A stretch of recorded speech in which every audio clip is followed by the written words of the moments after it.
Hello guys, sanibonani and welcome back to my channel. Guys, kune-blow ensha for uKate Matlala.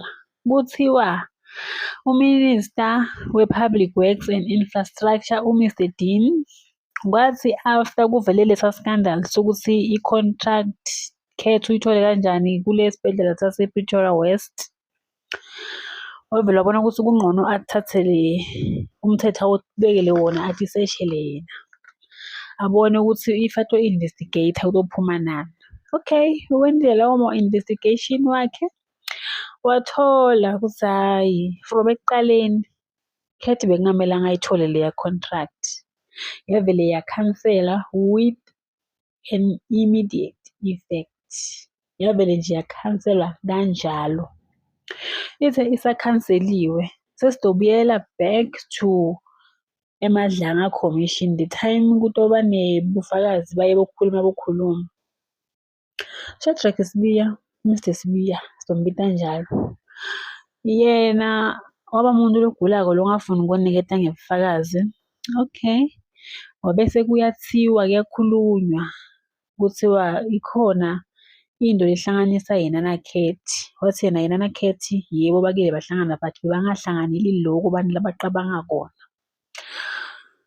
Kuthiwa Kate wabribe uMr Sibiya. I-bribe yahamba kanjani? Wathatha imali wahamba uyofaka ku-bin, rubbish bin eceleni ne-office laMr Sibiya. Kusho anonymous lo otshele maphoyisa ukuthi hhayi loyo angazaniyenge vele kwenakalile ubribe loyo kwenzeka 1 2 3.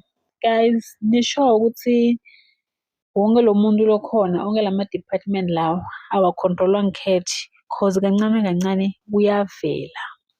So at this point angeke size simangale noma kungathiwa even naRamaphosa controlwa nguye Kate, cause Kate kuningi lakwentako and it's obvious ukuthi akayendi ayi-one. Unebantu labangaphansi kwakhe or unebantu labangetulo kwakhe lakayendela bona cause nawo ama-contract ayakhanselwa. Ngubani lo wasayinela leyo contract from ekuqaleni ukuthi i-approvile iyenteka? I-signature yabani lelapha kuleya contract ukuthi okay nayi lease contract ungasaqhubeka na 1 2 3.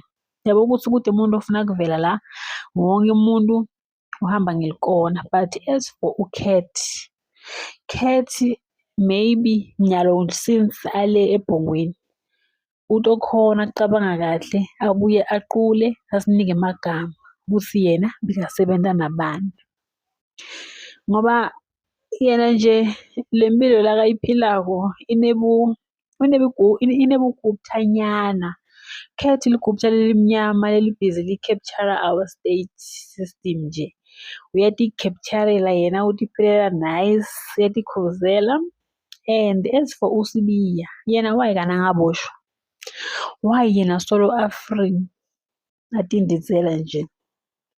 Ngoba hayi bo, kuningi lokwenzakalako lokumenshina igama lakhe, kuningi lokufaka yena. So Mr Shadrack better abe ready ukuthi uma ayothola ubufakazi le abe athula into levakalako.